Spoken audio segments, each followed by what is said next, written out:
Olá, boa noite a todas, boa noite a todos. Sejam muito bem-vindos à nossa edição do FMG Talks, que nesse momento de pandemia e nesse momento de confinamento, em função da pandemia, né, da Covid-19, adota um novo formato, né, adota um formato que a gente chega à casa de vocês, né? Estamos aqui dentro da casa de vocês e, ao mesmo tempo, vocês estão aqui com a gente na nossa casa, né? E eu vou convidar vocês aos nossos convidados para que já liguem as suas câmeras, né? Eu vou também aqui fixar no vídeo aqui o nosso Juliano, né? O nosso Juliano é um intérprete do Núcleo de Acessibilidade e Inclusão da Universidade Federal de Minas Gerais, né? Onde nós todos aqui, né, trabalhamos, né? Professor Flávio, que agora também aparece, bem-vindo. Professora Thais, também muito bem-vinda ao nosso UFMG Talks, né?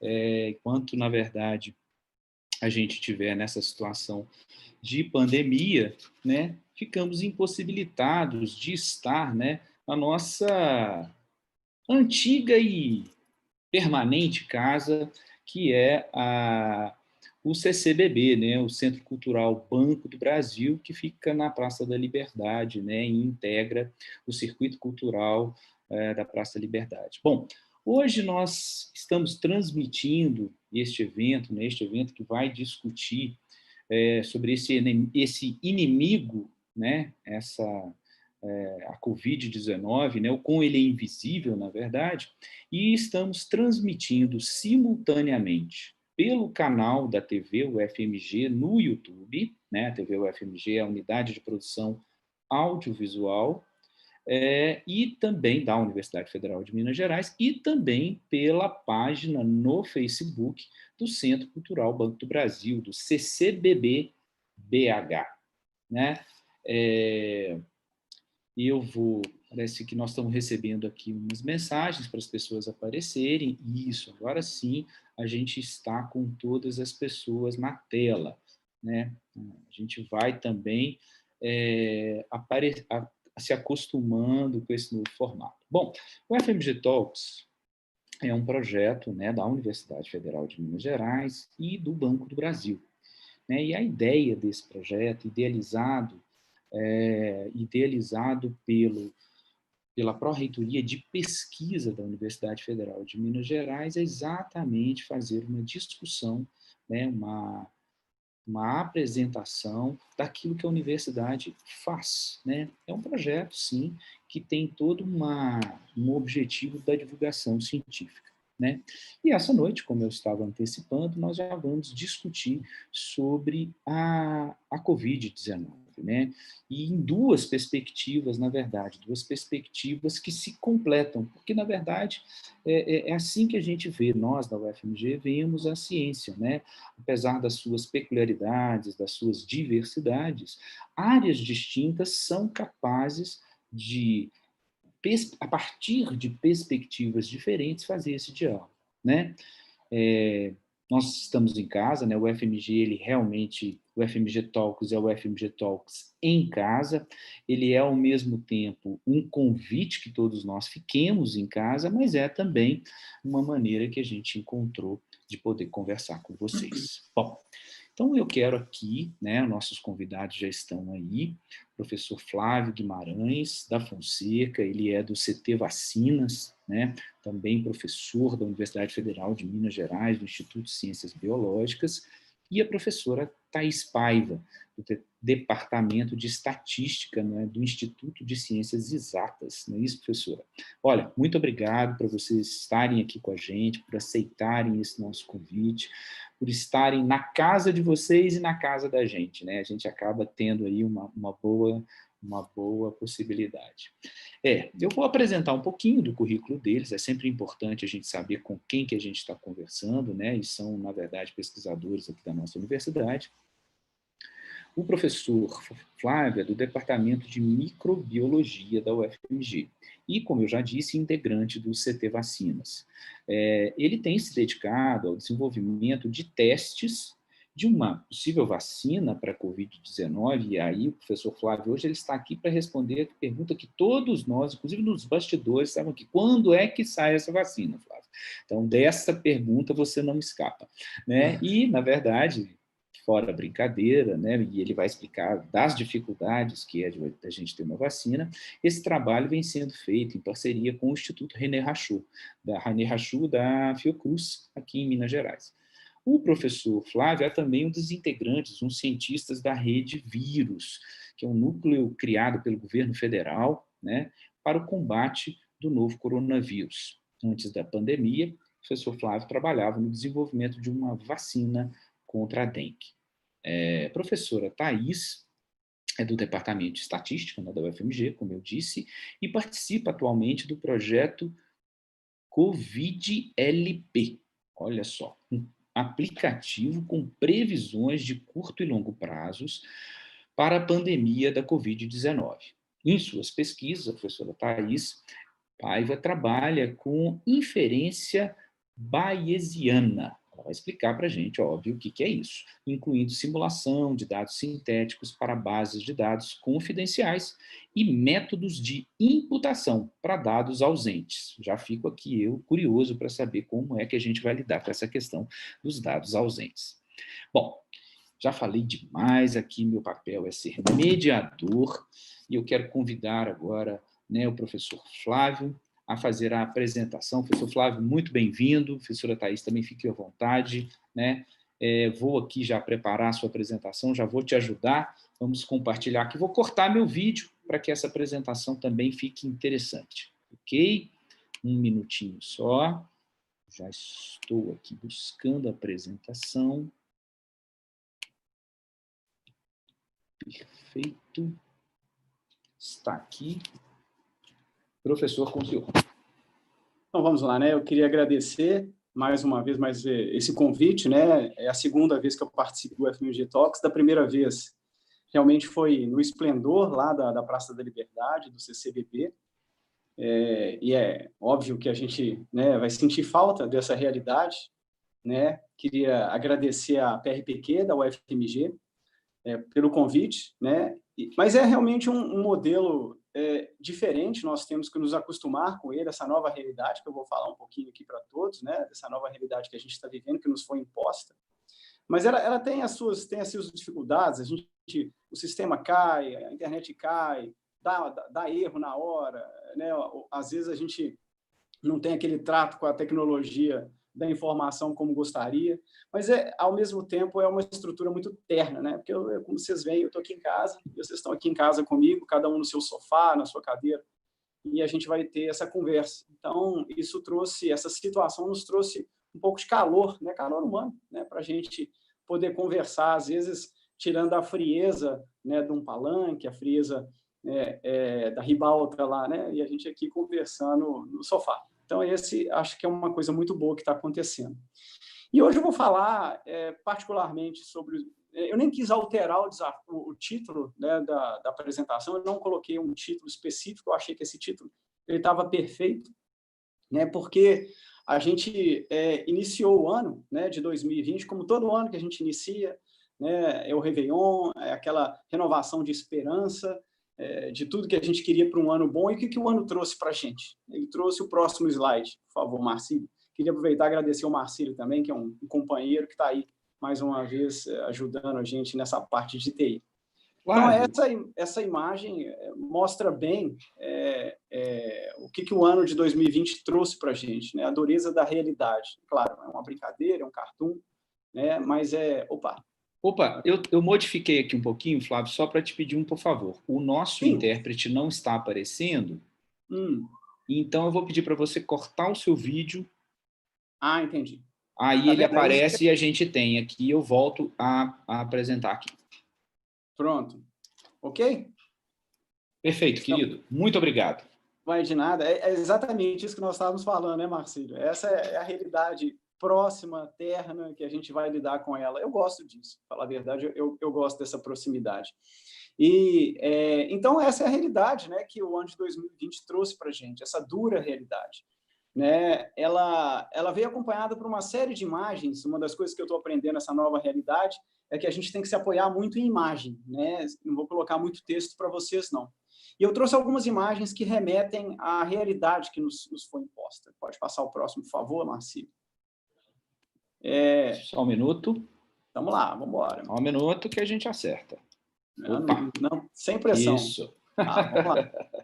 Então, essa é a realidade que nos foi imposta, né?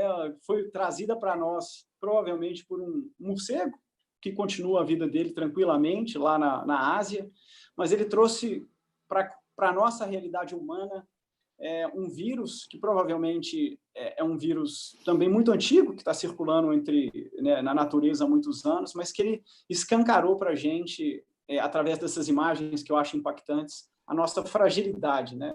A nossa fragilidade diante do imponderável, do imprevisível, dessas coisas que acontecem. Né? E não só a nossa fragilidade, né? Me perdoem pela dureza da próxima imagem, pode passar, Marcílio? Mas até... Bom, eu só vou aqui voltar a pedir de novo, parece que o pessoal já está me dando um retorno. Opa, é dura a imagem aqui mesmo, mas eu quero só tirar ela aqui, parece que momentaneamente eu vou descompartilhar, vocês me desculpem também, parece que o nosso Juliano não estava aparecendo. Deixa eu acertar isso aqui, isso. E eu quero o retorno aqui do pessoal que está olhando para mim, que está me fazendo para ver se está. Por gentileza, para ver se o Juliano está.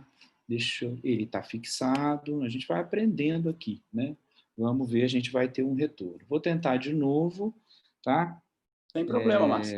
Aí vamos voltar aqui, Flávio. Vamos lá que a gente volta. Agora estou vendo o Juliano no YouTube, vou compartilhar aqui, porque, na verdade, quando eu compartilho, eu perco um pouco a minha capacidade de monitoramento. A sua imagem está aí, vamos ver o que o pessoal me diz. A qualquer momento, estou eu aqui te aborrecendo de novo, Flávio. Não, a gente vai trocar. Outro dia eu estava num seminário internacional, acho que tudo que podia dar errado, deu errado.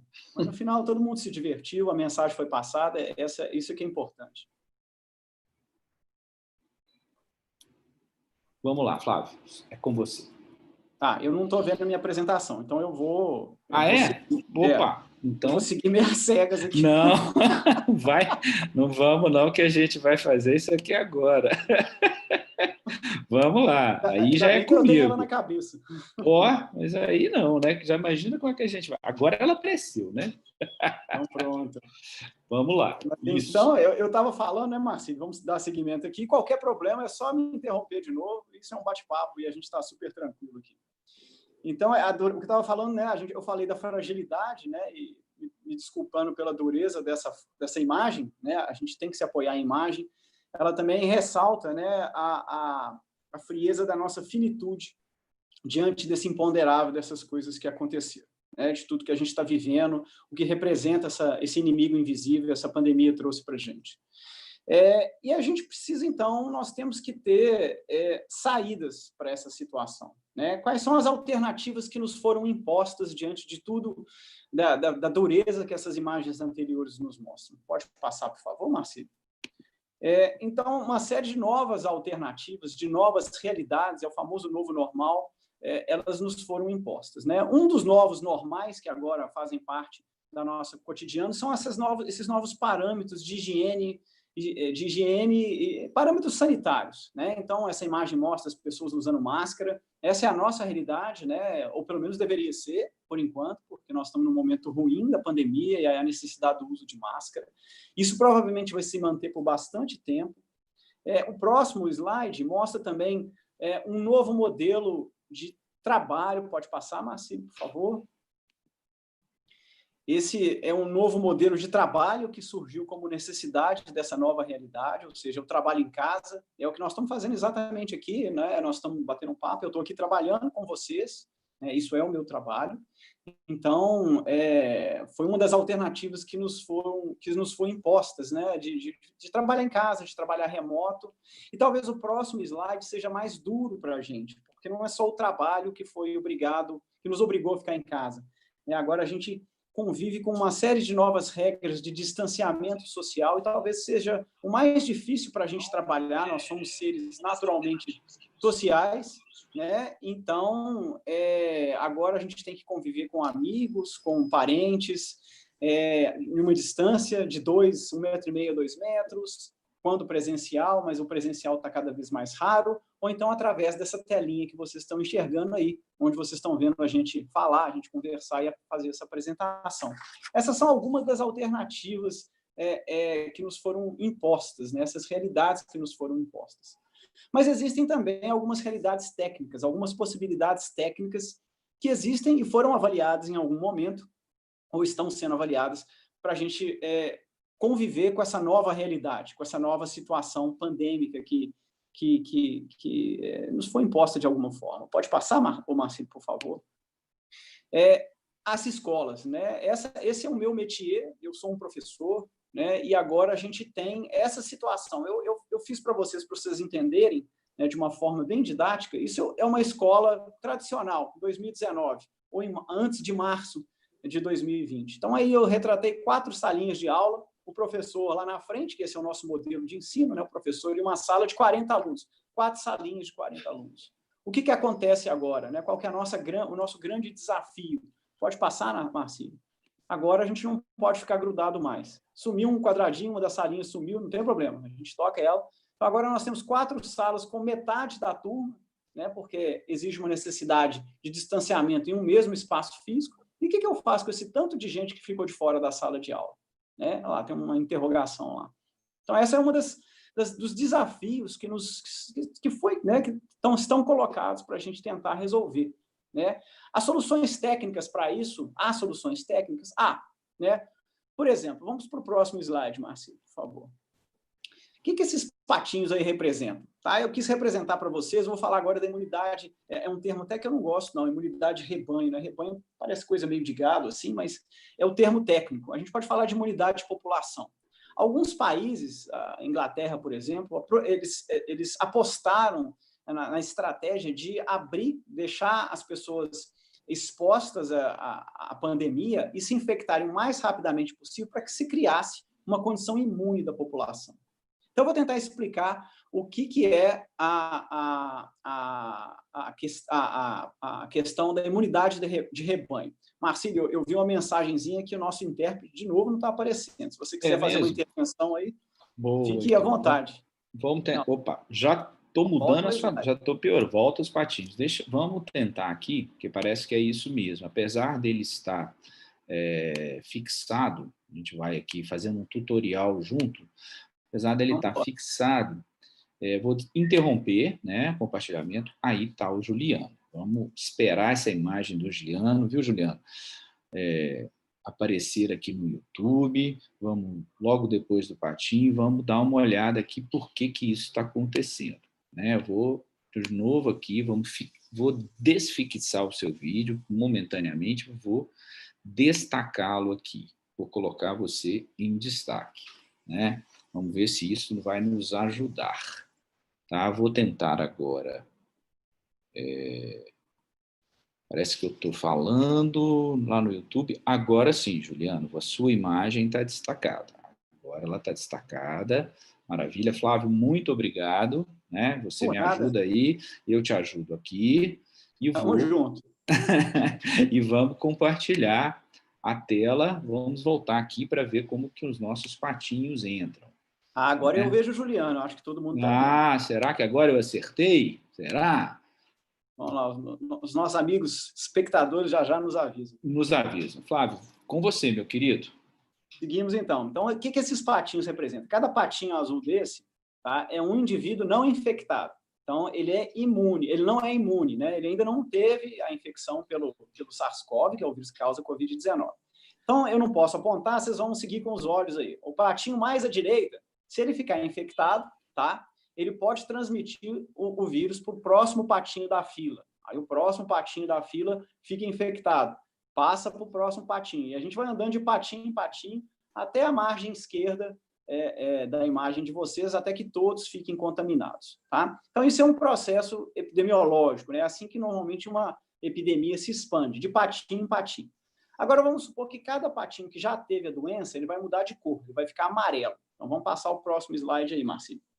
Então, o que nós temos aqui? Todos esses patinhos amarelos já tiveram a doença e, teoricamente, eles estão imunes, eles não pegam mais a doença, porque eles já foram infectados e o sistema imune deles já gerou anticorpos. Mas a gente tem ali no meio um patinho azul. Só que o vírus, para alcançar o patinho azul, teria que passar pelo primeiro patinho amarelo de novo aqui no canto direito, só que ele não consegue mais, porque o patinho agora está imune. Então, como não tem o primeiro patinho amarelo aqui, não deixa o vírus passar, o patinho azul, lá no meio dessa caixinha, ele está protegido indiretamente pelos seus amigos amarelinhos, aqueles que já estão imunes. Então, é assim que a imunidade de rebanho funciona. Essa foi uma das estratégias que foi tentada, mas ela não deu certo. Por quê? Porque as pessoas se infectaram muito rápido e isso fez com que o sistema de saúde da Inglaterra não suportasse a quantidade de gente doente. Tá? E no Brasil, né, quando se pensou em fazer isso, a gente pode fazer uma conta rápida aqui para mostrar como isso é inviável. Né? Nós somos 200 milhões de habitantes, mais ou menos. Né? Para se alcançar a imunidade de rebanho, a gente teria que ter, hoje se fala em 40% da população imune. Tá? E a gente está falando de uma doença que tem 1% de mortalidade. Então, 40% seria 80 milhões, 1% de 80 milhões teria que morrer, né, para que a gente tivesse imunidade de rebanho, ou seja, 800 mil pessoas mortas no Brasil. Acho que ninguém está disposto a pagar esse preço. Então, essa estratégia ela foi descartada. Qual que é uma outra estratégia? Pode passar, Marcelo? Só um minutinho, aproveitar a sua parada. Parece que nós vamos mudar de intérprete, então eu vou ter que fazer aqui, sair da tela cheia novamente.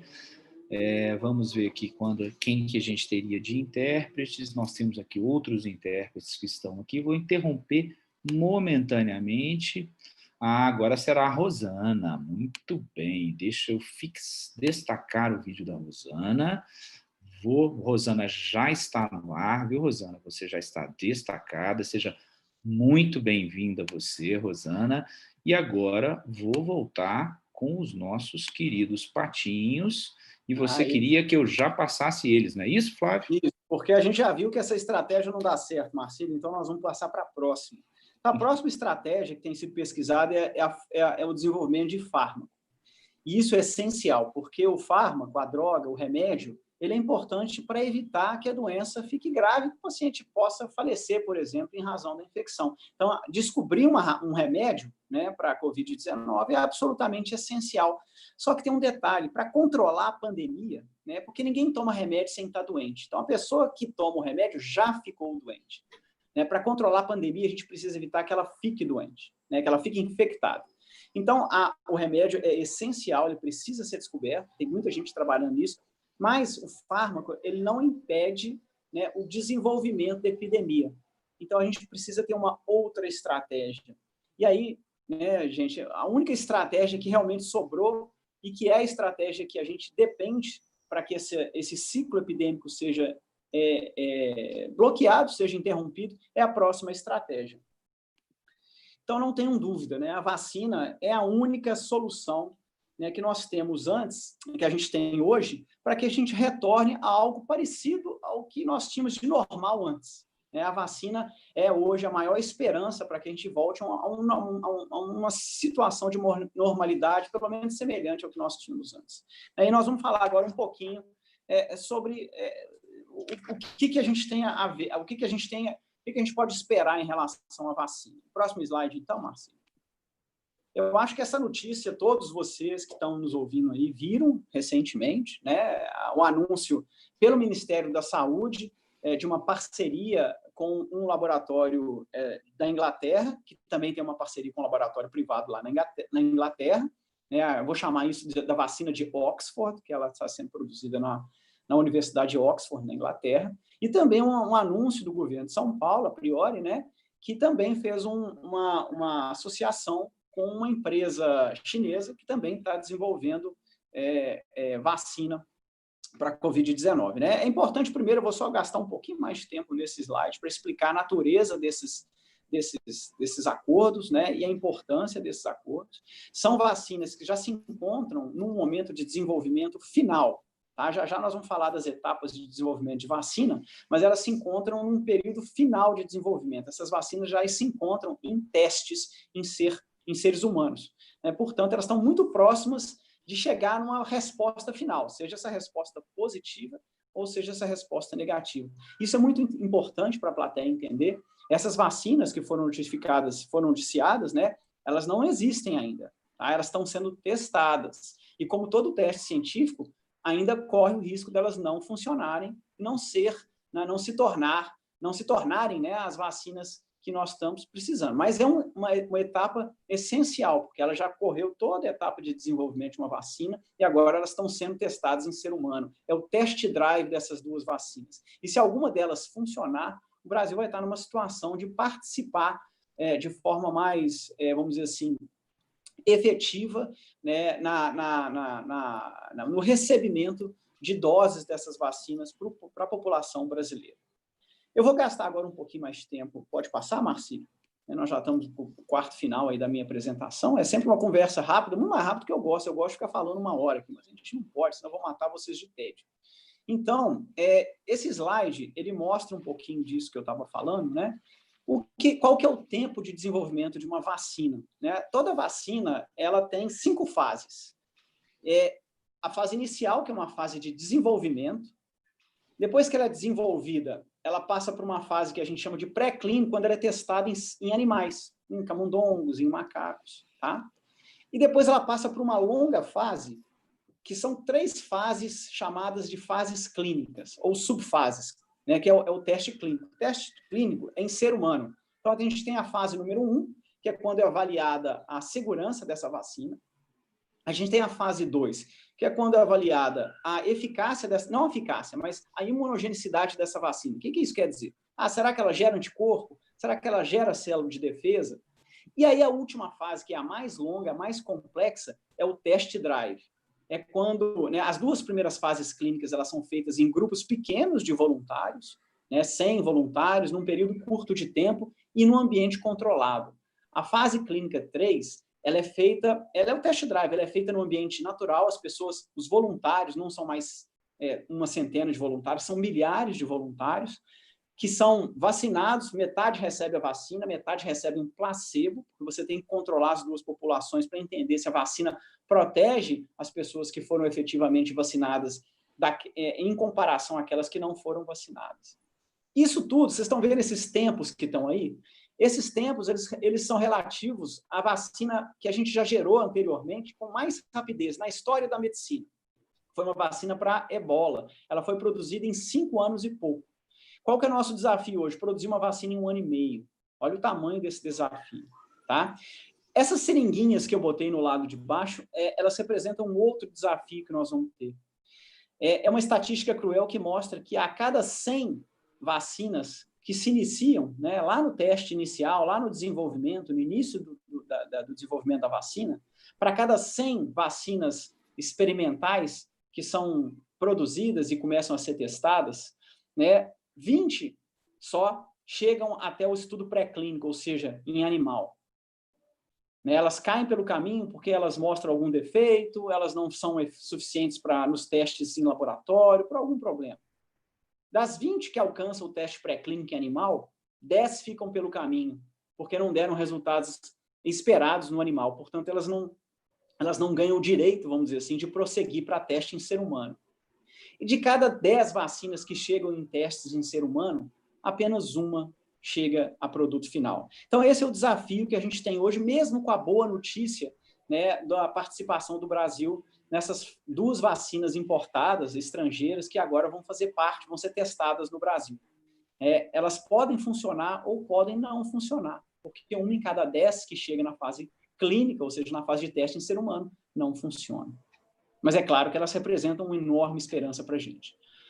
A próxima slide, então, e agora eu vou trazer um pouquinho mais para casa, né? E a UFMG e o Brasil? Nós temos desenvolvido vacinas, o Brasil faz parte do rol de países que desenvolve vacina. Hoje, a OMS, ela reconhece, a Organização Mundial de Saúde reconhece 6 estratégias vacinais ou 6 iniciativas vacinais no Brasil, dentre elas a que está sendo desenvolvida na UFMG, que eu vou falar mais. né, é um desenvolvimento que está sendo feito dentro do Centro de Tecnologia em Vacinas da UFMG, e o Centro de Tecnologia em Vacinas da UFMG é um consórcio que engloba a Fiocruz, como o Marcílio falou, e a UFMG. Tudo isso dentro do contexto da rede vírus, que é essa rede federal que o nosso Marcílio falou no início da apresentação.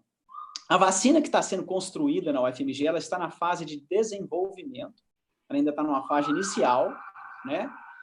E ela é constituída numa vacina que esse desenho à direita aí, vocês estão vendo um vírus vermelhinho, esse vírus vermelhinho é a vacina para gripe, tá? Essa vacina para gripe que as pessoas tomam todo ano. O que nós fizemos na UFMG? Essa vacina da gripe, ela contém esse vírus, né, vacinal da gripe, é um vírus que é construído, só que ele é enfraquecido ou ele é morto, né, mas ele contém todas as proteínas do vírus da gripe. Por engenharia genética, nós inserimos nesse vírus da gripe vacinal uma proteína do SARS-CoV, uma proteína do vírus da Covid-19. Então, a pessoa, em teoria, que for vacinada com essa estratégia, ela vai ser protegida contra a gripe e contra o coronavírus ao mesmo tempo. Se Deus quiser, né, gente? Se funcionar, porque nós estamos falando de uma vacina em desenvolvimento. E depois, na hora que a gente for conversar, discutir, eu quero que alguém me pergunte: mas vale a pena insistir numa vacina brasileira se agora nós já estamos tão próximos de ter uma vacina importada? Eu não vou ter tempo de falar isso agora, mas eu quero essa pergunta. Sigamos, então, Marcílio. Eu queria salientar também as outras iniciativas que a UFMG tem trabalhado, né? A UFMG não faz só vacina, a gente também tem trabalhado no desenvolvimento de testes, né? O Marcílio mencionou, testes de diagnóstico para a Covid-19. Hoje, a Organização Mundial da Saúde e os pesquisadores, cientistas, epidemiologistas, de uma forma geral, eles concordam que testar a população é essencial, conhecer o tamanho do problema é essencial para que a gente tenha uma solução. Então, a UFMG está profundamente envolvida no desenvolvimento de testes sorológicos, testes moleculares. A UFMG está envolvida no estudo da presença desse vírus no ambiente, no esgoto, nas praças. A UFMG produz EPI, usando tecnologias alternativas. A EPI é o equipamento de proteção individual, como essa máscara que está sendo mostrada. Né? Por que eu estou mostrando tudo isso, gente? É o próximo slide, que é o meu slide de encerramento, de agradecimento. Né? E a mensagem que eu deixo para vocês é o seguinte: confiem na ciência. Quem vai tirar o mundo, não é o Brasil, é o mundo dessa situação pandêmica, dessa circunstância que a gente está inserida, né? Tristemente inserida, é a ciência. Não há outra saída. E consequentemente, confie na UFMG. Na UFMG se faz boa ciência, se faz ciência para o Brasil. Tá? Então, essa é a mensagem que eu queria deixar para vocês. Eu agradeço mais uma vez profundamente, né, a Pró-Reitoria de Pesquisa da UFMG pelo convite. Né? Agradeço aos nossos, ao Marcílio, a Olívia e a Silvia, que estão organizando, e aos nossos intérpretes de Libra também. Né? E mais tarde, então, a gente conversa nas perguntas que surgirem. Muito obrigado, pessoal. Era isso. Obrigado, Flávio. Aqui eu já vou retirando a sua tela, né, descompartilhar aqui, na verdade, eu vou acionar o meu vídeo, vou ficar junto aqui com a nossa amiga Rosana, né, e claro, não vou demorar muito exatamente para convidar a Thaís, né, Thaís? Você, por favor, você acione sua câmera, eu vou cortar isso por enquanto, nós podemos ficarmos aqui, que seja muito bem-vinda, Thaís. Obrigada. E aí, já aprendemos, você viu, né? O Flávio já foi me ajudando, no momento em que você for passar, você desabilita a sua câmera de vídeo, né? Eu, a partir de agora, também vou desabilitar. Você tem a sua apresentação, seja muito bem-vindo ao UFMG Talks. Antes apenas de passar a sua palavra, nós já estamos aqui com 145 pessoas nos assistindo no YouTube. Ainda não sei como que estamos lá no Facebook deu certo aí da Thaís, do CCBB. Mas um aviso aqui que me pediram é lembrar para a gente que a UFMG também, nesse processo de informação, ela investiu num canal no Telegram, né? No WhatsApp ainda não é possível fazer isso, a gente está procurando alternativas, né? Mas é só procurar lá a logo oficial da UFMG no Telegram e todos os dias a gente tem um boletim informativo exatamente com informações, com conteúdos produzidos pela equipe do Centro de Comunicação, que vai passando informações, tá? Eu vou desabilitar o meu vídeo. Thaís, seja muito bem-vinda. Obrigada, Marcílio. Boa noite a todos. Primeiramente, queria agradecer o convite da PRPQ, do professor Mário Campos. Eu fiquei bastante lisonjeada com o convite para poder participar. Eu acho uma iniciativa fundamental, no momento que a gente vive, da gente compartilhar a ciência que a gente faz dentro da universidade para a sociedade, para a comunidade como um todo. E espero que com esse formato a gente consiga uma abrangência ainda maior. Você consegue ver a minha tela? Você quer que eu desabilite o vídeo? Não, você pode ficar à vontade, eu estou acompanhando aqui no YouTube também. Deu certo, né? Tá certinho. Qualquer coisa eu te interrompo e você vai me perdoar, não é por grosseria. Imagina. Bom, eu vou apresentar então vou fazer o contraponto aqui, não vou dar a resposta da vacina, mas eu vou apresentar o projeto do COVID-LP, que é um aplicativo que a gente está desenvolvendo, eu e mais alguns colegas do Departamento de Estatística, para fazer previsões estatísticas de curto e longo prazo para a COVID-19. Bom, o projeto começou, na verdade, como um desafio que o coordenador do projeto, que estava lecionando uma disciplina da pós-graduação do Departamento de Estatística, o professor Dani Gamerman, com a suspensão das aulas, ele propôs para os alunos de mestrado e de doutorado da estatística, de fazer análises dos dados da Covid-19. E aí a demanda foi crescendo e eu e outros professores e outros pesquisadores nos juntamos a eles para poder fazer as previsões. A gente agora está com o aplicativo e um site no ar. Então, o nosso objetivo é fazer previsões de curto e longo prazo para os dados de Covid. A gente tem atualizações diárias dessas previsões. Então, todo dia, assim que a gente obtém os dados mais recentes, a gente atualiza todas as nossas previsões para todos os estados do Brasil e para mais 35 países do mundo atualmente. E é importante que a gente, só queria ressaltar aqui já no início, que todas as previsões que a gente faz supõe que as condições atuais sejam mantidas, a gente precisa dessa suposição para que as nossas previsões sejam válidas, e por isso é tão importante que a gente faça essas atualizações diárias. Tá? Então, toda vez que a gente tem um dado novo, a gente realiza essa atualização das nossas previsões. Tá? Para a gente poder entender o que é essa previsão, eu queria colocar aqui uma explicação bem simples, bem abrangente, espero que todo mundo consiga entender. O que é uma previsão estatística, quando a gente fala que a gente está fazendo essa previsão, e para isso a gente precisa definir o que é um modelo estatístico. O modelo ele é uma coleção de suposições matemáticas e estatísticas que vão me ajudar a descrever o comportamento de diferentes quantidades, tá?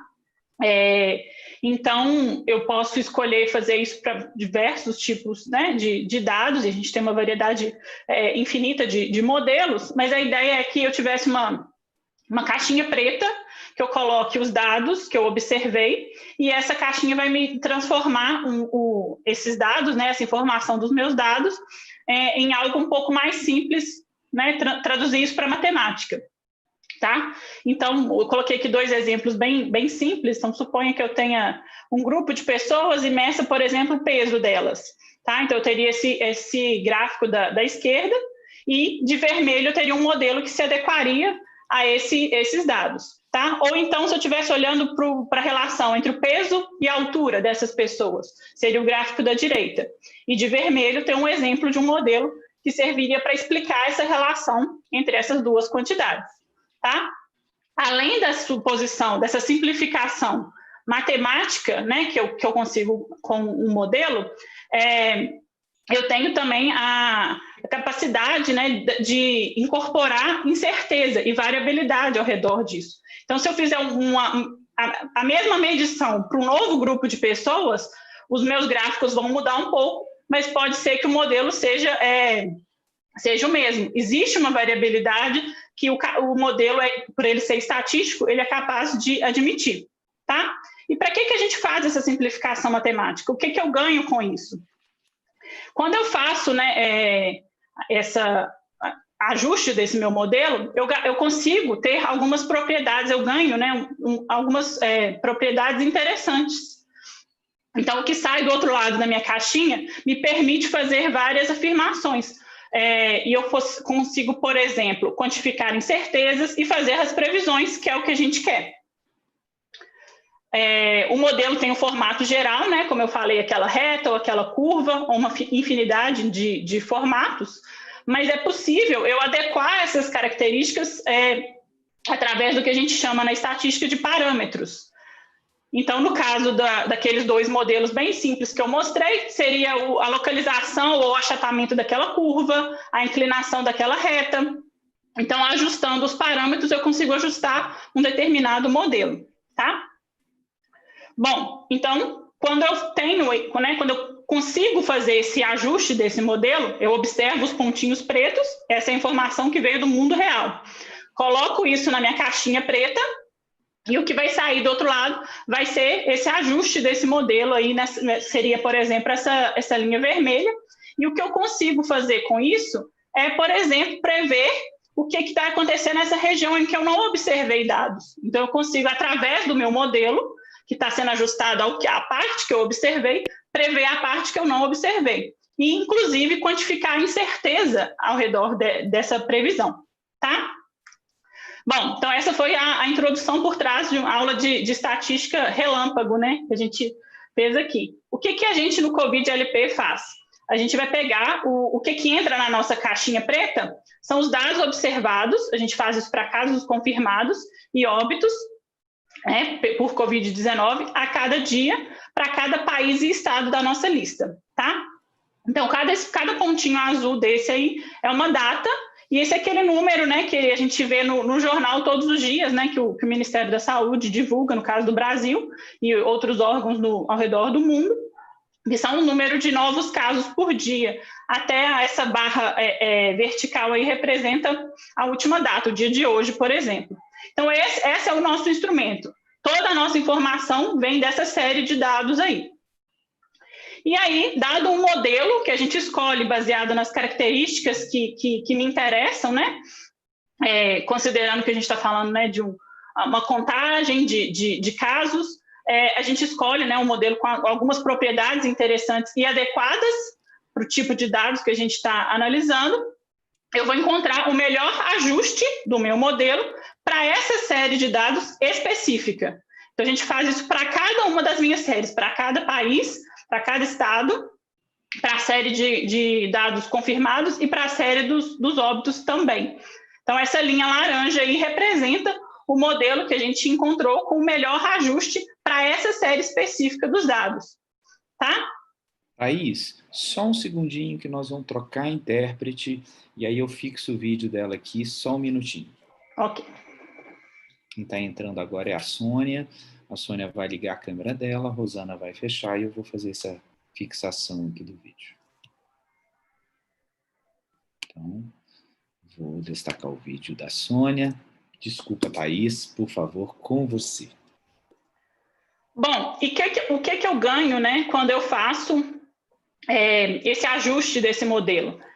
Como eu falei, eu ganho algumas propriedades, né? E no nosso caso aqui, esse meu modelo vai me permitir estimar o número esperado de casos novos por dia. Eu vou ter uma medida de incerteza ao redor desse número e vai ser possível fazer previsão. Por exemplo, pico para uma data do fim dos casos, para o número total de casos no final da pandemia e assim por diante. Ao incorporar isso tudo no nosso gráfico anterior, a gente tem um gráfico desse tipo, que é o que a gente vai ver lá no aplicativo. Então, além dos meus dados, né, observados, essa parte de azul, que eu já tinha falado, é o que entra na minha caixinha, vai sair aquela curva laranja, ela está aí atrás. Além disso, eu tenho agora também os pontos pretos, que são as previsões, as estimativas pontuais para o número esperado de casos novos a cada dia, tá? Essa faixa cinza me dá uma medida de incerteza, é a faixa de valores prováveis para esse número esperado de casos novos a cada dia. E no canto direito eu tenho também informação para o pico, para a data do pico, para a data do fim de 99% dos casos, e também para o número total de casos, que tudo vem do modelo que a gente encontrou, né, que melhor se adequou aos meus dados. Bom, como que a gente mostra isso tudo? A gente tem o aplicativo, o endereço estava lá na primeira página, e no final eu coloquei ele também. Mas se vocês entrarem, vocês vão encontrar essa página aí, essa é a nossa página principal. Essa barra azul é onde a gente seleciona qual o país e qual o estado que a gente quer analisar os dados. Essa nossa primeira aba mostra os dados observados, aqui não tem nenhum resultado de modelo, tá? Nosso primeiro gráfico aqui é o gráfico de novos casos por dia, tá bom? A gente tem 2 séries aí de casos confirmados e de mortes, tá? Se a gente passar o mouse por cima, a gente consegue ver a data, consegue ver o valor das observações. Aqui no canto direito eu consigo dar zoom no gráfico, baixar o gráfico, salvar a figura. Eu posso selecionar qual das 2 séries que eu quero mostrar, se eu quiser ver só a série de mortes, por exemplo, se eu quiser ver na escala logarítmica, no eixo Y, né? Voltando aqui para o gráfico original. Aqui embaixo, também na primeira aba, eu tenho o gráfico de casos acumulados. Então, esse é o total de casos e o total de óbitos até a última data, né, que a gente tem os dados. E a gente, novamente, tem todas as mesmas funcionalidades de ver os valores, salvar o gráfico, salvar os dados, né, que foram utilizados para fazer os gráficos. Para a parte dos dados, a gente tem uma lista enorme de países, e para alguns deles estados, e para a parte de curto prazo e previsão, né, de curto prazo e longo prazo, a gente tem uma lista menor. Então, todos esses países que apareceram aí, a gente tem previsões diárias. Primeiro, de curto prazo, a gente faz uma previsão para um intervalo de 14 dias para frente, para casos acumulados, tá? Então, esse é aquele gráfico de casos acumulados, a gente tem a previsão para 14 dias, que é o que está à direita dessa linha vertical. Então, até a linha é tudo observado, e para a direita só a nossa previsão, com a faixa de incerteza. A gente tem isso para mortes também, tá? Eu estou mostrando isso daí para Bolívia, esqueci de falar, e as mesmas funcionalidades do gráfico. Tá bom? E o mais interessante que eu acho é a nossa previsão de longo prazo, que é aquele gráfico que eu mostrei anteriormente. Então, a gente tem aí a nossa série de dados observados até a última data, tá? Para a direita, então, é tudo previsão. Eu tenho a previsão pontual com o número esperado de casos novos. Tudo que está dentro da faixa cinza, né, são os valores prováveis, mais prováveis, assim que a gente costuma explicar. De novo, eu posso dar um zoom, selecionar alguma região desse gráfico para poder ver. Eu posso baixar todas essas informações aqui nesses botões embaixo, tá? E eu consigo ver isso também para os diversos países que a gente faz a previsão todos os dias. Então, essa é a lista aí dos países, né, que a gente faz. Por exemplo, né, no Canadá, a gente consegue ver que o modelo, né, a linha laranja lá, tem o formato que se adequou melhor a essa série de dados para esse caso. Ele está um momento diferente, né, da pandemia, então a nossa curva, a nossa previsão tem uma cara diferente do que tinha, por exemplo, para a Bolívia. Tá? Deixa eu mostrar aqui para encerrar o do Brasil, porque ele tem 2 particularidades da curva. Bom, o primeiro é que a gente tem esses dentes aí na curva laranja, porque a gente observou que existia uma diferença significativa nos casos reportados durante o final de semana.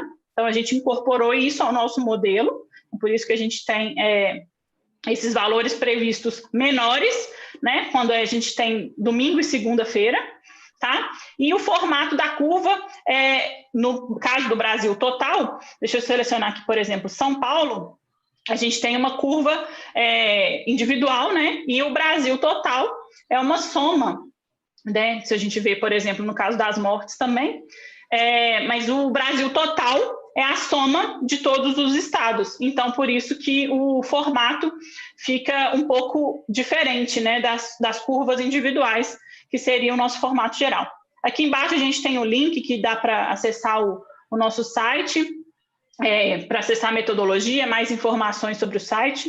Deixa eu mostrar o site aqui também, antes da gente encerrar. Então, clicando lá no sobre, a gente vai para o nosso site. Essa é a primeira página. Aqui no canto direito, a gente tem as últimas notícias que a gente tem publicado, né? Todas as novidades a gente coloca aqui.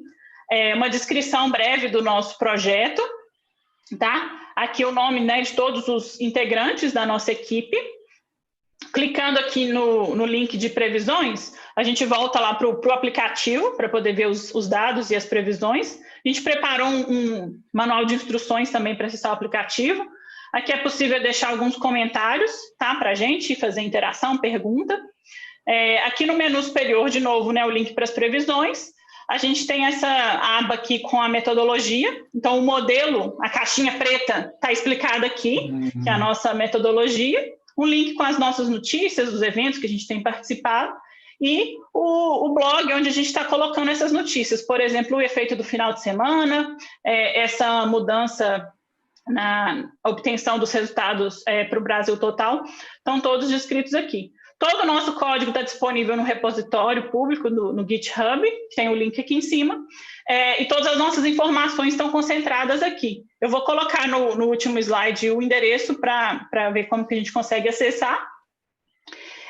Mas só para encerrar aqui, né, como a gente faz todos esses resultados que apareceram aí para vocês, que aparecem no aplicativo, esse ajuste do modelo, a gente coloca os novos dados nessa caixinha preta todos os dias. Então, todos os dias, assim que a gente obtém os dados mais recentes, a gente faz um ajuste novo para todos os estados do Brasil e mais 35 países do mundo, tá? E para fazer isso funcionar, a gente precisa, obviamente, de uma equipe. Eu já mostrei lá no site, mas aqui só mostrando como que a gente tem se organizado, né? A coordenação geral fica por conta do professor Dani Gamerman, que começou o projeto, e a gente se dividiu em equipes, né? Então, eu coordeno a equipe referente para a gente ser responsável pela parte do aplicativo. O professor Marcos Prates está responsável pela parte da implementação, então ele que mantém a caixinha preta funcionando. O professor Dani Gamerman e os outros alunos, né, têm discutido várias melhorias referentes à metodologia, e o professor Vinícius, com a equipe dele, também tem feito um monitoramento diário desses resultados para saber como essas previsões estão mudando e etc. Bom, só para encerrar, esse trabalho continua em desenvolvimento. A gente tem reuniões 2 vezes por semana com a equipe toda e as reuniões em separado das equipes menores, porque a gente está constantemente avaliando os resultados. Então, para aparecer um gráfico ali para vocês, tem muita coisa envolvida por trás, muita discussão, muito estudo, né? E a gente continua procurando algumas melhorias para a metodologia. Inclusive, em breve, a gente pretende lançar um pacote no R, que é a linguagem que a gente utiliza para fazer isso, para permitir que outros usuários também consigam utilizar isso. Então, a caixinha preta vai ser disponibilizada para outras pessoas poderem utilizar também. E lembrar vocês que as previsões são atualizadas diariamente, então elas mudam diariamente, tá? A gente faz isso justamente porque a gente tem informação nova todos os dias, então a gente conseguiu, com essa capacidade computacional que a gente tem hoje em dia, a gente consegue fazer isso, a gente não precisa esperar uma semana ou um mês para poder mudar as nossas previsões, o que a gente espera que vai acontecer. Então, assim que a gente tem uma informação nova, a gente atualiza essas previsões e é isso. Esse é o site que acessa o nosso aplicativo. Muito obrigada. Obrigado, Thaís. Maravilha, está aí o site, né? www.est.fmg.br/invertida COVID-LP, né? Nós podemos ter nossos colegas aí, por algum motivo, não estão ou não são videntes, para a gente poder ter essa pronúncia, para eles poderem acessar o site. Então, repetindo, o site que a professora Thais apresentou, www.est.ufmg.br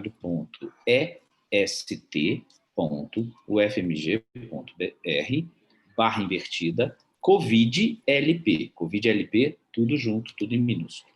Thais, vou te pedir, então, por favor, você descompartilhar a sua tela, para a gente ter aqui, convidar de volta o professor Flávio. Professor Flávio, esteja conosco. Opa. Eu também vou compartilhar meu vídeo aqui e vou olhando se a gente está bem no YouTube. Olha só, muito obrigado a vocês dois, muito obrigado aí pelas informações. Temos perguntas, claro que temos perguntas. E eu, Flávio, como eu sou uma pessoa muito enjoada, eu não vou passar a primeira pergunta que você queria que fizesse, mas eles fizeram. Estou combinando aqui no WhatsApp para alguém fazer não eu estou achando que você fez isso, entendeu? Mas vamos primeiro para uma pergunta para você, que na verdade é a segunda pergunta, que é da Valéria Souza. Como distinguir pacientes, ou pessoas infectadas pelo vírus influenza dos infectados pelo novo coronavírus? É a Valéria que fez a pergunta, né, Marcílio? Valéria Souza, exatamente. Muito obrigado, Valéria, pela pergunta. E ela é muito importante, que a gente está entrando, a gente já entrou no inverno, né? E essa é a época onde nós vamos ter as outras infecções respiratórias com mais intensidade. Não só a influenza, né? Mas resfriados e outras infecções. E elas se misturam mesmo, né, em termos de sintomas, com a infecção causada pelo SARS-CoV, pelo Covid-19.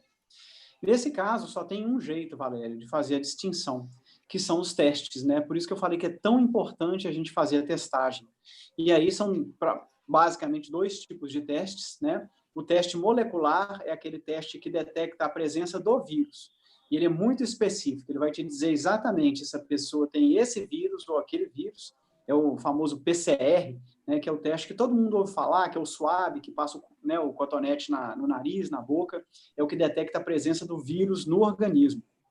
O outro teste é o teste sorológico, é o teste que detecta não a presença do vírus, mas a presença da cicatriz, entre aspas, que o vírus deixa, no nosso organismo. Né? Quando ele nos infecta, a gente produz anticorpos, né? E aí a gente vai atrás desses anticorpos, e são anticorpos específicos. O anticorpo que é gerado contra o vírus da gripe é diferente do anticorpo que é gerado contra o vírus do Covid. E aí a gente consegue, nesse teste, detectar. Então, Valéria, não tem outro jeito. Só através do teste laboratorial, né, é que nós vamos poder dizer se a pessoa teve Covid ou se ela teve uma outra infecção respiratória, como o caso da influenza, da gripe.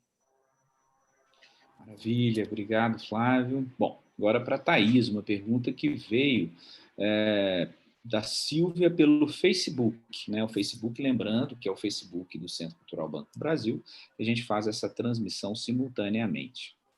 Ela pergunta: Thaís, estamos vendo um crescimento no número de casos em nosso estado nos últimos dias, né? Ela se refere a Minas Gerais. É possível prever quando será o pico e quando a curva começa a cair? Bom, possível né? A gente faz essa previsão diariamente, tá? Hoje, eu não sei se a previsão já está atualizada lá no nosso aplicativo, porque a gente depende dos dados do Ministério, né? Como eu falei, a gente atualiza isso diariamente. E hoje, por coincidência, eles não liberaram a planilha atualizada. Então, provavelmente, a gente tem um certo atraso, infelizmente, com relação à previsão de Minas Gerais em específico, mas a gente tem outras previsões lá atualizadas para os outros países. Bom, essa previsão do pico, então, consultando, a que eu mostrei aqui na apresentação, eu gravei alguns dias antes, né, para a gente poder conseguir mostrar melhor durante a apresentação, mas consultando o site diariamente, a gente consegue ver quais são essas previsões. E elas podem mudar, porque se a gente está prevendo aquela curva laranja de um determinado formato, e o que eu vou observando a cada dia estiver dentro do que eu esperava, a minha curva não vai mudar muito. Mas se os casos começam a crescer, né, além da variabilidade que eu permito, né, no nosso modelo, isso pode mudar o formato da minha curva laranja. Então, isso pode acontecer, essa mudança pode acontecer à medida que os meus novos dados vão chegando, tá? E lá consultando o aplicativo, ela vai ter essa informação, tanto para os estados do Brasil, como o Brasil total. Agora a gente mudou um pouquinho o formato, ele é um compilado das curvas, né, individuais dos estados, mas todas essas informações estão lá e são atualizadas diariamente. Obrigado. Bom, Flávio, agora para você ficar feliz, a Ana Luísa, então, Cunha Soares, fez a pergunta que você pediu. Você tá bom de audiência, hein, cara? Tô achando que você tá... Tô gostando. Então, ela pergunta... Não é, Thaís? Ele tá bom. Você... A audiência é lá de Portugal. Não é verdade? Ele vai na linha de escanteio, cruza... Ele mesmo já faz a pergunta. Tá impressionante. Acho que o próximo você vai mediar, viu, Flávio? Não quero saber. Mas, então, a Ana Luísa Cunha Soares faz exatamente essa pergunta. Por que, então, Flávio, investir em todo um processo para uma vacina brasileira com tantas outras sendo desenvolvidas, né, no mundo afora? Não seria mais interessante investir em outros processos? Ela até diz, claro que sim, que vale, mas eu gostaria que você explicasse um pouco mais. Tá vendo? Induziu o público. Mas, então, obrigado, Ana Luísa, por ter feito a pergunta que eu esperava. Mas, na verdade, essa é uma pergunta muito importante mesmo, e eu evitei de falar na apresentação, porque eu imaginei que a gente pudesse tomar até um tempo maior do que a gente tinha disponível para a apresentação. Mas eu vou dar um exemplo do que aconteceu e ainda acontece em relação à nossa dependência da utilização de insumos importados. Então, a gente tem um atraso gigantesco no Brasil em termos de testagem, quando a gente avalia a proporcionalidade de testes no Brasil em comparação com outros países, né? E como eu falei na apresentação, né, é consensual o fato de que a testagem é essencial, é um ponto central para municiar, por exemplo, né, o aplicativo da professora Thaís. Sem a testagem, para dar número, né, a gente não tem condição de fazer, né, modelamento, a gente não tem condição de fazer previsões. E durante esse período, até hoje, nós ficamos dependendo da importação de insumo para testagem. É tudo importado, nós não produzimos quase nada, né?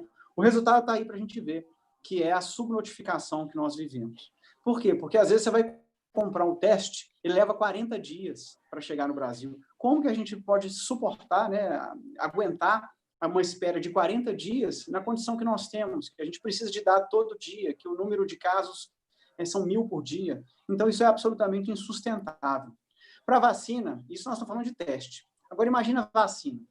A vacina ela tem uma demanda global de 7 bilhões de doses. É o mundo inteiro que quer essa vacina. Se nós entrarmos numa fila para receber doses de vacina que foram produzidas, de uma vacina que foi desenvolvida no exterior, imagina a situação que nós podemos ficar esperando 40 dias, 50 dias, para ter um número baixo ou parcial de vacinas para cumprir a demanda brasileira. Então, é estratégico, né, enquanto a gente depende dessa vacina, ela vai ser gerada no exterior primeiro. Né, países que já estão adiantados com a vacina, que têm um investimento em ciência muito maior, vão desenvolver essa vacina. Mas nós vamos ficar na dependência, na fila dessa vacina.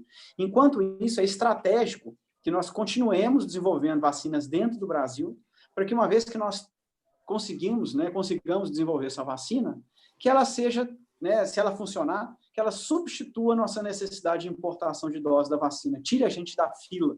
Então, a estratégia, a necessidade de apoiar o desenvolvimento da vacina brasileira é isso. Né? Não é ser a primeira vacina, nós não vamos ser a primeira vacina, mas é garantir, né, o fluxo, né, o suprimento de vacina, não para agora, mas para que 2 anos, 3 anos, 4 anos, porque não se engane, Ana Luísa, esse vírus veio para ficar, ele não vai embora, enquanto a gente não conseguir vacinar a população inteira. Então, a gente precisa do produto nacionalizado para suprir essa demanda que vai existir. Obrigado. Bom, estamos de volta com o nosso querido aí, Juliano, né? Obrigado à Sônia, que fez uma parte também. Né? Juliano está aí na tela, agora sim, estamos todos nós. Thaís, mais pergunta para você. Aliás, está começando. Eu achei que o pessoal não ia gostar da estatística, Thaís, mas o pessoal está todo mandando pergunta aqui para você. Viu? Espero que eu tenha feito uma boa propaganda da estatística. Não, você fez, na verdade. Ou então você deu um nó na cabeça de todo mundo. Mentira, né? A gente fica fazendo essa coisa para tentar ser. Bom, a Valéria Souza, né, que também teve a primeira pergunta aí para o nosso querido Flávio, ela primeiro diz, olha, parabéns pelo app. Os parâmetros, aí vem a pergunta dela, os parâmetros levam em conta distanciamento social, medidas preventivas adotadas pelo governo e população? Imagino que no modelo há previsão do fim dos casos. Como é que isso é feito? Né? Na verdade, ela está querendo discutir um pouquinho das variáveis aí para a gente, né? Como é que na verdade, esse banco de dados vem, né, Thaís? Vocês exportam ele, né? Bom, os parâmetros, né, que eu falei aqui são o que controlam aquela curva laranja, qual que é o formato daquela nossa curva laranja que nos permite fazer a previsão, tá? Mas o que entra na nossa caixinha, né, da modelagem é simplesmente a série de casos reportados, casos novos ou óbitos novos reportados a cada dia. Então, é essa a informação que a gente tem. A gente não tem nenhuma variável nesse modelo atual que mede o distanciamento, né, ou as outras medidas que o governo tem tomado. Nada disso está sendo incorporado na nossa modelagem atual, tá? Então, a única coisa que que entra na nossa caixinha é aquela série azul, que é simplesmente o número de casos novos reportados a cada dia. E a gente faz isso separadamente para cada país, e para a série de casos e para a série de óbitos, tá? Com isso, o que a gente consegue prever é justamente quais vão ser esses valores que serão reportados como casos confirmados. Tá? Como casos confirmados, como óbitos, né, que vão ser reportados. Talvez, eu acho que eu vou fazer ao contrário do Flávio, vou responder uma pergunta que a gente tem respondido várias vezes nas nossas apresentações, que é se a gente lida com a subnotificação. Não, você ganhou. Eu tô achando que vocês não tá legal isso, né? Eu estava prevendo que a gente ia ter essa pergunta. Tem né? aqui, deixa eu dar o crédito, inclusive, para o Victor Mello, que ele faz. Não é do Victor, não. Victor era para o Flávio. É da Laila Blanc. Ela fala exatamente da subnotificação. Bom, isso é uma pergunta bem interessante, porque realmente a gente percebe que isso tem sido bastante discutido, mas o que a gente está prevendo vão ser a série que o governo vai reportar. A gente não está prevendo qual que vai ser o número verdadeiro de casos, de pessoas infectadas. A gente está prevendo a série de casos confirmados de óbitos reportados. Tá? Porque esse é o que entra na nossa caixinha. Então, só tem jeito de sair algo da mesma natureza. Tá? Então, como o nosso foco era fazer essa previsão e fazer uma previsão de larga escala, que abrangisse vários países, né? A gente tem os estados, a gente vai começar também a fazer para os estados dos Estados Unidos, que a gente está notando essa demanda também. Então, já é uma demanda computacional muito grande para a gente fazer e atualizar isso diariamente. Tá? Então, nós escolhemos fazer o foco, né, ser esse, e não levar em consideração todas essas outras variáveis que poderiam ser informações de outros tipos de modelos. Tá? Modelos estatísticos são infinitos. Então, tem outros pesquisadores trabalhando com essa questão de subnotificação, incorporando essas outras questões, essas outras variáveis no modelo, mas no nosso atualmente não. Bacana. Agora, tem mais perguntas aqui. Nós estamos imaginando aí se podemos, Thaís, Juliano, Flávio, até mais ou menos 8h30, vocês acham mais 20 minutos aí de perguntas? Acho que a gente pode, né? Bom, vocês dois falaram de pesquisas, falaram de possibilidades, e a minha pergunta aí, nesse caso, é uma pergunta aqui nossa mesmo, da produção. E como é que a gente consegue fazer ciência no Brasil com a inconstância de recursos? Para quem que vai começar essa? Pode ir, Flávio. Como é que a gente lida com isso, né? Cavalheiresca. Pois é, eu vou te dar um exemplo Thaís, não me fala para eu falar, não, porque eu cacuete de professor. Mas eu vou dar um exemplo que eu uso, que ele é muito esclarecedor. Todos nós, talvez vocês tenham visto na mídia recente, né, uma empresa norte-americana que anunciou uma vacina, que ela vacinou 8 pessoas com uma vacina diferente, uma vacina de RNA. Eu vou evitar falar o nome da empresa. Esse anúncio foi feito há um mês e meio atrás, talvez 2 meses, mais ou menos. Essa empresa é uma pequena empresa, né, norte-americana, e ela recebeu do governo norte-americano para desenvolver essa vacina experimental 40 milhões de dólares.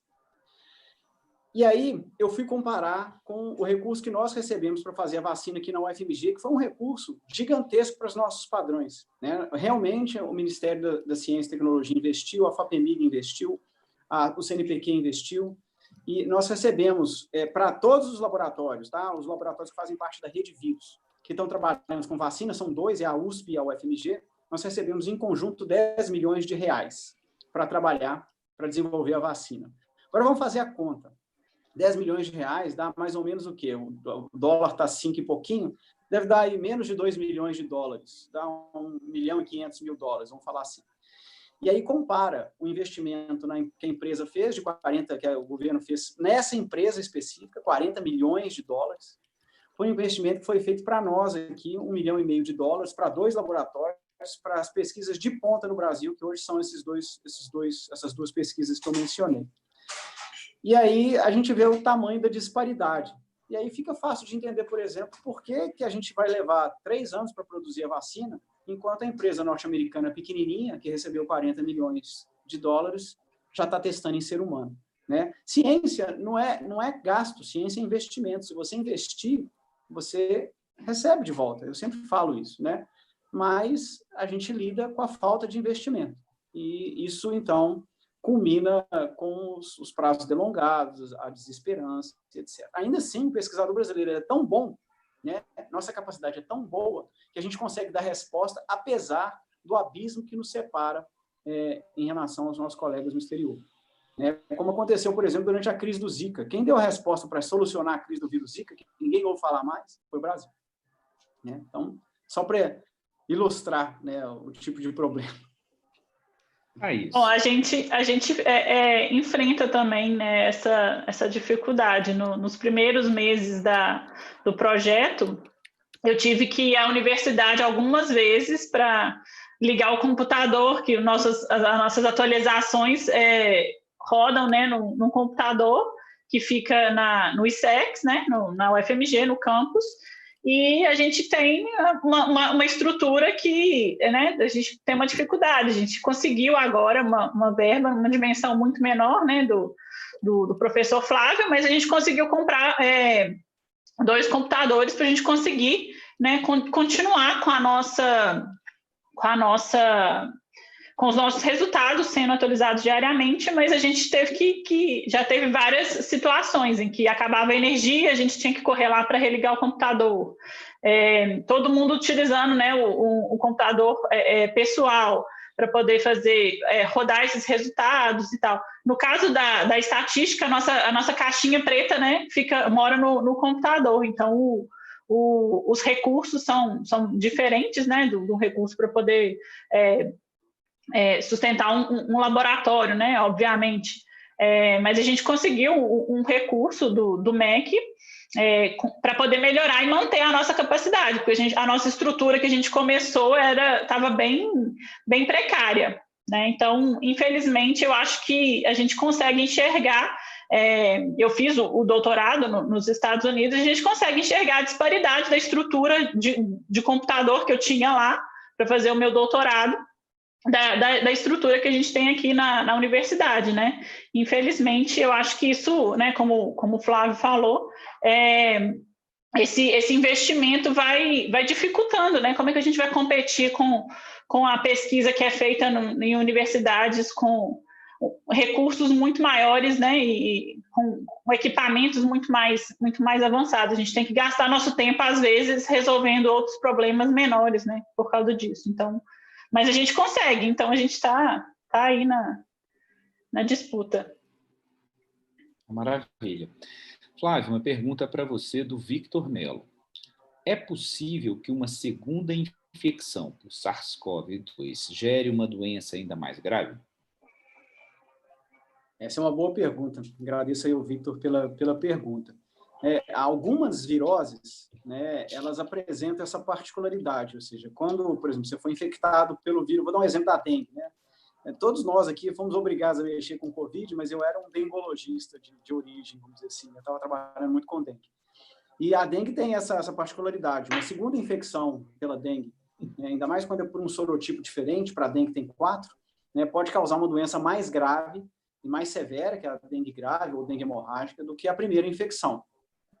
Nós não temos ainda, Victor, nenhuma indicação científica publicada da ocorrência desse efeito, tá? Que é um efeito amplificador da doença, modulado pela existência pregressa de anticorpos, né, de resposta imune.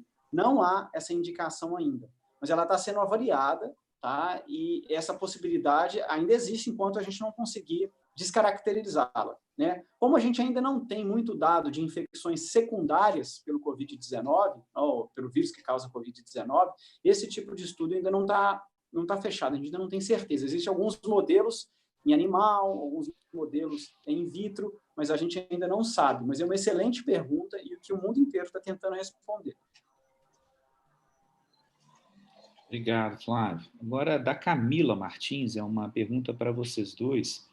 E aí, Thaís, por favor, se a previsão da vacinação é, em média, pode acontecer, né, em média, mais ou menos em torno de um ano, como é que vai ser o planejamento populacional até a vacinação? Também difícil, pergunta aí, né?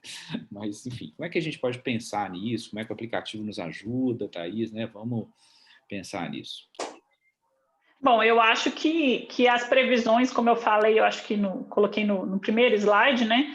As previsões são válidas, assumindo, né, que as condições atuais, no dia que a gente fez a previsão, a gente só tem informação até o dia, né? Tudo que está para frente a gente está assumindo que permaneça constante. A gente não consegue colocar isso nesse nosso modelo, porque qualquer outra coisa que a gente queira incorporar seria uma nova fonte de incerteza, tá?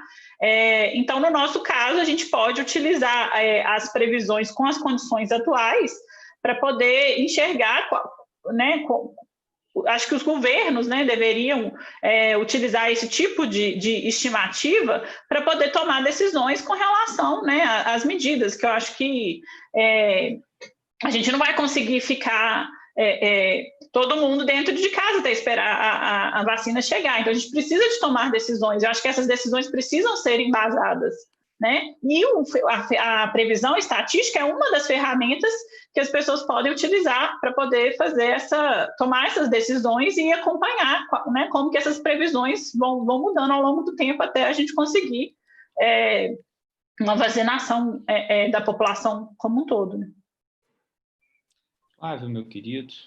Então, é difícil falar isso mesmo, porque a resposta não é fácil, sabe? Eu esqueci quem fez a pergunta, né? Mas eu te repito aqui, ó. É uma pergunta. É a Camila Martins. Obrigado, Martins. Camila. Eu vou falar que a minha memória RAM, né, de curta duração, o HD está meio cheio. Mas não tem resposta fácil para isso, Camila. Infelizmente, nós vamos ter que, enquanto não surgir uma vacina ou uma intervenção muito pesada, como, por exemplo, o desenvolvimento de um fármaco, de uma droga, de um remédio eficaz, nós vamos ficar limitados apenas às intervenções não farmacológicas, que seriam vacina e o remédio. O que são as intervenções não farmacológicas? Distanciamento social. É a única forma que nós temos, né? É claro que nós vamos ter flutuações, né? À medida que muita gente vai se infectando, você vai criando imunidade. A gente ainda não sabe a longevidade dessa imunidade, mas a curva tende a cair, né? Agora, olha um exemplo interessante. Por exemplo, em países que a curva epidemiológica já está naquela fase decrescente, né, que a gente pode ficar, foi ilustrada pela professora Thaís agora, que a gente certamente vai alcançar essa porção da curva daqui a um tempo, né? Mas, por exemplo, a Alemanha entrou nessa fase final da curva, então eles adotaram, né, o relaxamento das ações de distanciamento social e o retorno das atividades socioculturais e econômicas. Logo depois que eles voltaram a essa condição próxima da normalidade, né, eles notificaram ou detectaram inúmeros surtos, sendo um deles muito grande, saiu na mídia, foi um surto dentro de uma fábrica de uma empresa de automóveis famosa, né, muito comum aqui no Brasil, que está na Alemanha, onde você teve a infecção de 1.200 funcionários no espaço de uma semana, né? Então, isso ilustra bem a realidade que nós vamos viver até essa vacina acontecer, ou até um remédio eficaz surgir. Ou seja, essa necessidade de distanciamento social, de manutenção dessas condições adicionais de etiqueta sanitária, de etiqueta higiênica, né? É assim que nós vamos ter que lidar. É o famoso novo normal. Nós vamos ter que conviver com esse novo normal até que uma vacina aconteça. E se ela for acontecer daqui a um ano, nós vamos ter que viver nessa condição por um ano até a gente conseguir ser imunizado. Obrigado, Flávio. Tem aqui uma série de mensagens também chegando pelo nosso chat lá. Estão dizendo, o Vitor Melo diz para vocês dois, obrigado, excelente trabalho, né? A Camila Pena, Thaís, fala assim para você, arrasou, né? Deixa eu só fazer aqui uma fixação da nossa querida... fixar esse vídeo aqui, aí vou voltar, perfeito, Rosana, já estamos aí com você, maravilha, tá? Bom, estamos caminhando para o nosso encerramento, são 20h22, então vou tentar atender aqui as perguntas que nos chegaram, né? Nós temos uma aqui da Desirê Antônio. Professor Flávio, existem explicações para o aumento das mortes de pessoas relativamente jovens e sem comorbidades? E a Viviane Alves também pergunta ao Flávio se existe algum tipo de perspectiva aí temporal para os testes em animais da vacina.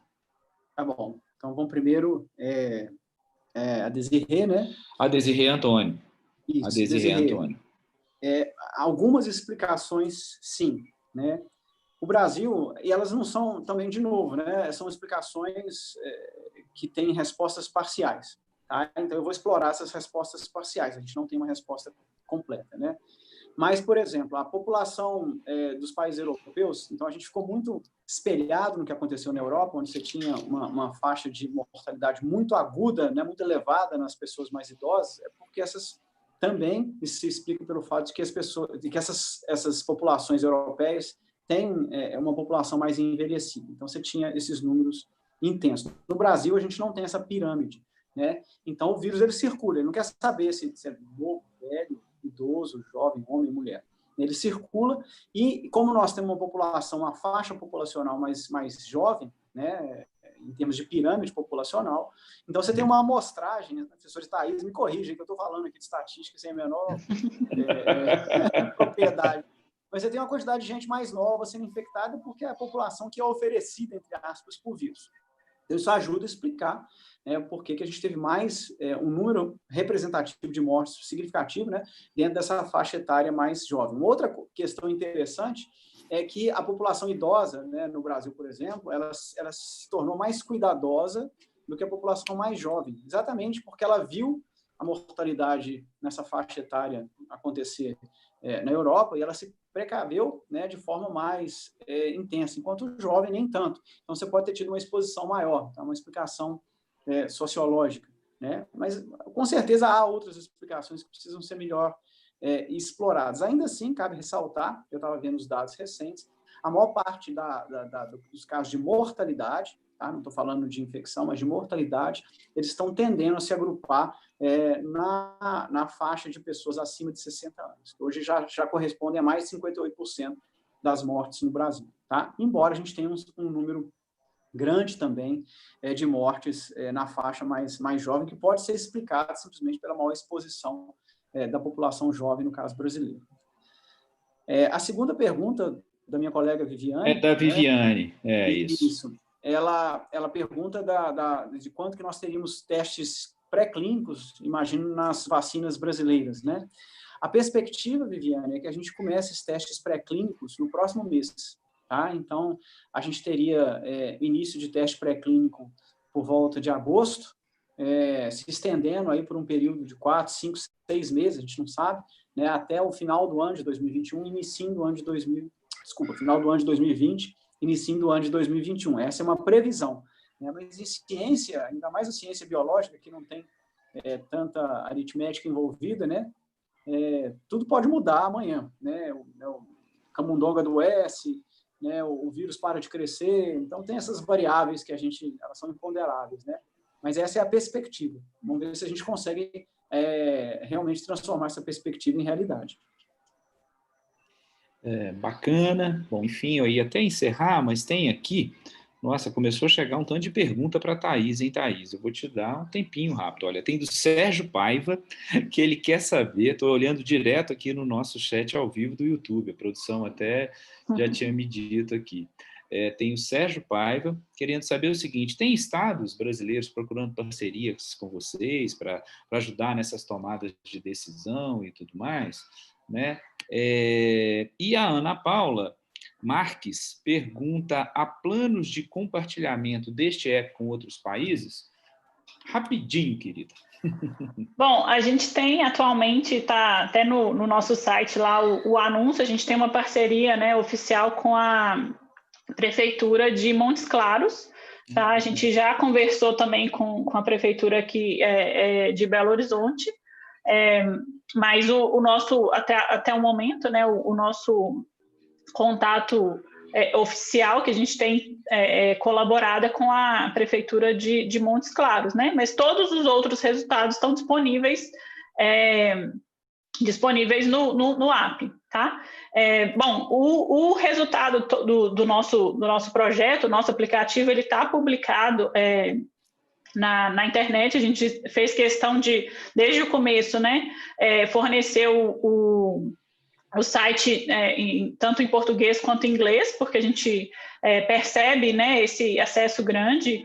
A gente teve uma notícia que foi publicada num site japonês, sem que a gente ficasse sabendo, e aí, de repente, eu fui controlar o acesso e vi aquele tanto de gente acessando do Japão. Então, a gente tem um acesso internacional, sim, por isso que tanto o site quanto o aplicativo tem a opção tanto em português quanto em inglês, porque tem outros países que podem, né, utilizar as nossas previsões também, que são atualizadas diariamente. Para os estados, né, como nós estamos no Brasil, nós somos interessados diretamente nos resultados da previsão, o nosso foco maior tem sido sempre, né, nas previsões do Brasil, mas a gente também acompanha as previsões, como eu falei, a gente está percebendo, né, uma mudança no comportamento dos Estados Unidos e outros países, então a gente tem estudado, sim, a modificação da metodologia, né, ajustar isso para outros países, mas a gente tem tudo compartilhado lá e acessível para qualquer pessoa do mundo. Bom, maravilha, gente. Então, assim, chegamos aqui 2029, né? Flávio, muito obrigado, bom te rever, né? Thaís, prazer te conhecer, muito obrigado por você ter vindo, né? No nosso UFMG Talks em casa. Rosana, Juliano, Sônia, né, que aqui estão com a gente, do Nike, nos permitiram ter a tradução para Libras, tão importante, né, que inclusive estenderam um pouquinho o horário aí para a gente, para nos ajudar, né, Olivia, Rezende, Silvia Dalben, que estão aí nos bastidores nos ajudando na transmissão, né, e nós vamos, então, caminhando aqui assim para o final, com algumas informações aqui, né, a gente vai continuar com o FMG Talks em casa todas as quintas-feiras, esse é o nosso plano, né? A gente pode enfrentar algum outro tipo de problema no início, antes da transmissão, a gente até brincou, né? Mas se cair a luz, né? Falar, bom, se cair a luz, a gente vê como é que faz, né? Brinquei com o Flávio, brinquei com a Thaís, não, vocês mesmos vão tocando aí, a gente vai conversando, mas na verdade é o imponderável, né? Então, no dia 9 de julho, a gente já tem um FMG Talks em casa confirmado. E nós vamos ter com a gente, né, os professores também da UFMG, o Naito Pinambás e Tom Ribeiro. ambos são do Departamento de Clínica Médica da Faculdade de Medicina, e eles vão conversar um pouco com a gente sobre essa busca por tratamento e algumas possibilidades e alguns mitos, na verdade, que vêm surgindo em relação a isso, né? Lembrando, então, que o FMG Talks é uma iniciativa, né, da Pró-Reitoria de Pesquisa, né, com o Centro de Comunicação, do qual eu faço parte, a Olivia faz parte também, que está aqui, que é o CDCom.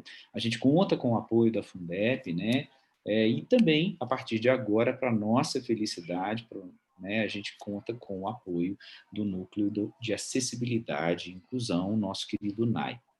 As edições do FMG Talks, né, lá no auditório do CCBB. E as que agora a gente vai fazendo, elas estão todas no YouTube da TV UFMG, que é youtube.com/invertida TV UFMG. A gente agradece também ao Banco do Brasil pela parceria e a gente se despede agora, né? Lembrando que, assim como o UFMG, vamos ficar em casa quem puder. Não é isso, Flávio? Não é isso, Thaís? Exatamente. Bom, para terminar essa transmissão, eu vou subir uma tela, eu convido aos nossos colegas, aos parceiros que estão aqui, que permaneçam, mas aí a gente também, é só ficar mudo, né? A gente não precisa mais, porque eu vou subir a tela de encerramento. A gente agradece todas as pessoas que acompanharam a gente, mandaram perguntas, né? Muito obrigado e que bom que a gente está de volta no FMG Talks. Professor Flávio, professora Thaís, muito obrigado, foi um prazer. Obrigada, Marcílio, boa noite. Obrigado, Marcílio. Boa noite a todos. Boa noite. Boa noite, gente.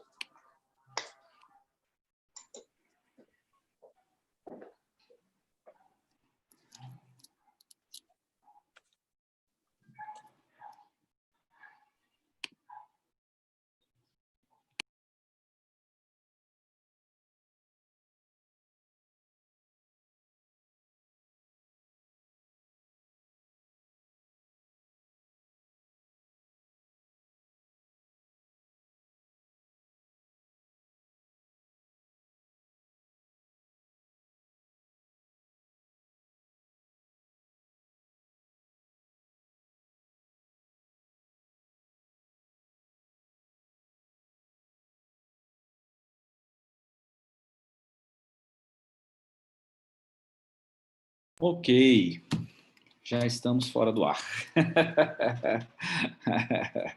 Flávio, de novo, querido, muito obrigado. Tá? Juliano, querido, muito obrigado. Eu vou comunicar lá, a gente estendeu um pouquinho o prazo, mas tinha muita pergunta, eu não podia fazer isso, não.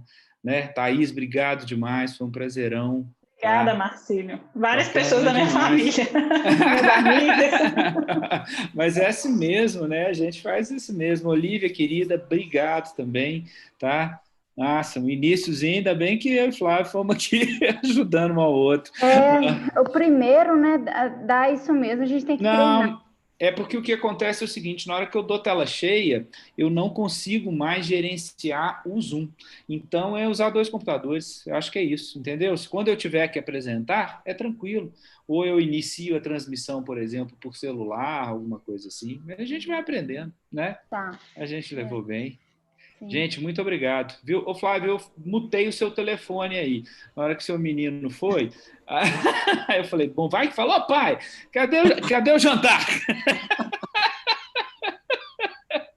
Ele chegou aqui, pode dar beijo? Eu falei, pode. Pode, né? Tem que ser, pode estar bem. Gente, obrigado demais. Bom demais te ver, Boa Flávio. noite, bom descanso. Thaís, bração, brigadão demais. Tchau, gente, boa noite. Obrigada por Oxe, tudo aí.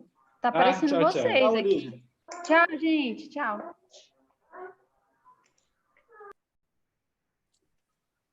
Vocês estão no YouTube, Marcílio. Uai, eu encerrei a transmissão. Então, deixa eu sair aqui. Beijo, tchau.